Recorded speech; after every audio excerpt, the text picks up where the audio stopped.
చెట్టు మీద కళ్ళు దించిన తర్వాత తాగుతూ దాంట్లో మంచింగు కూడా ఇసుక పుర్రెలు మామిడికాయ పులుసునైనా ఒకనాటి కథ కదా ఇది. ఇట్టా ఏదో అవుతుందనే నేను ముందుగానే ఊహించుల్లా. ఉదయాన్నే ఏడకో ప్రయాణం కట్టిన మా నాన్నను ఏడకి నాన్న అని అడిగితే ముసి ముసి నవ్వులు నవ్వుకుంటా అట్టా జారుకున్నాడు. ఇక నేను వదులుతానా?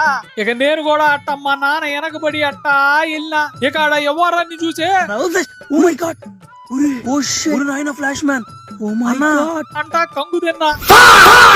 ఎందుకే మందలేందంటే మా నాన్న వాళ్ళ కొలీగులు మిగతా మిత్రులు అందరూ కలిసి పొద్దున్నే యాసవ వచ్చేస్తుంది కదా అని చెప్పి వాళ్ళ మిత్రుడి బంధువు ఎవరో ఒక అతను గౌడ ఉంటే ఈత కళ్ళు దించుతాను బిర్రుగా పట్టు పడుతురు గాని అని చెప్పి ఆడకి పిలిచారంట. పల్లె వాతావరణం కదా అని అనిపించిందవా?